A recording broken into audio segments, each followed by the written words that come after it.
Penyidikan kasus kematian tragis seorang balita perempuan berusia 3 tahun di Kecamatan Latambaga, Kabupaten Kolaka, Sulawesi Tenggara, kini memasuki babak baru yang jauh lebih kelam dan mengerikan.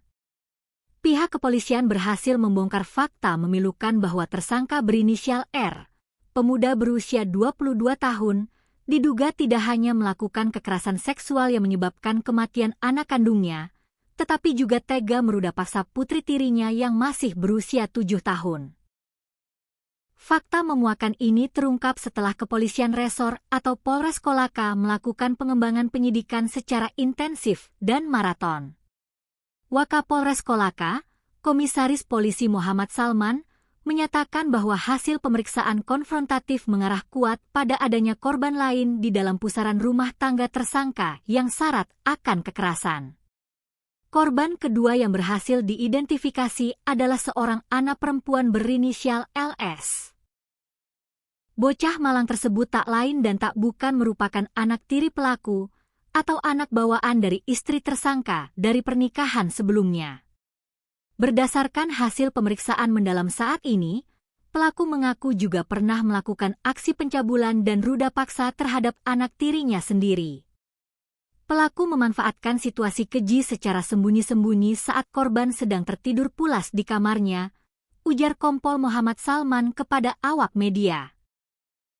Guna memperkuat konstruksi hukum dan melengkapi berkas perkara pidana, penyidik Satreskrim Polres Kolaka bergerak cepat membawa korban LS ke rumah sakit untuk menjalani visum et repertum. Langkah medis ini dinilai sangat krusial untuk memastikan seberapa sering tindakan sistematis bin bejat itu telah berlangsung kepada sang anak tiri. Kasus yang mengguncang hati nurani masyarakat ini mulanya mencuat ke publik ketika korban pertama, yakni sang balita yang masih berusia 3 tahun, dilarikan oleh pihak keluarga ke puskesmas setempat.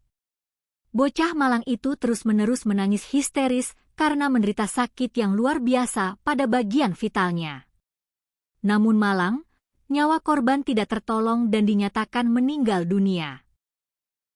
Hasil pemeriksaan medis awal langsung mengindikasikan adanya bekas kekerasan asusila yang sangat fatal pada tubuh korban. Polisi langsung bergerak cepat meringkus tersangka R yang sehari-hari bekerja di sektor pertambangan ini pada Selasa, 16 Juni 2026. Saat mendalami motif kejahatan, Satuan Reserse Kriminal Polres Kolaka menemukan adanya pola penyimpangan asusila yang spesifik dan sangat berbahaya pada diri tersangka. Kasat Reskrim Polres Kolaka, AKP Fernando Oktober, mengungkapkan bahwa tersangka memiliki rekam jejak digital yang sangat kelam sebagai kolektor aktif konten pornografi menyimpang bertema animasi anak di bawah umur. Berdasarkan hasil pemeriksaan psikologis dan bukti digital, pelaku mengalami penyimpangan asusila yang berat. Gairah atau libidonya akan meningkat tajam jika ia melihat seorang anak kecil atau setelah terpapar konten video yang mencerminkan fantasi menyimpang tersebut, jelas AKP Fernando Oktober pada Kamis, 18 Juni 2026. Koleksi konten haram itu diduga kuat menjadi pemicu utama yang membakar dorongan asusila tersangka hingga tega melampiaskannya secara sadis.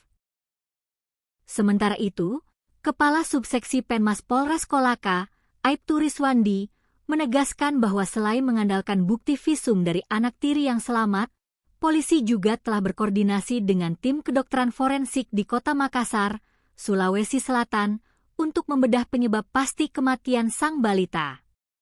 Hasil otopsi forensik tersebut akan menjadi kunci utama bagi penyidik untuk menjerat pelaku dengan pasal berlapis dengan ancaman hukuman mati atau penjara seumur hidup.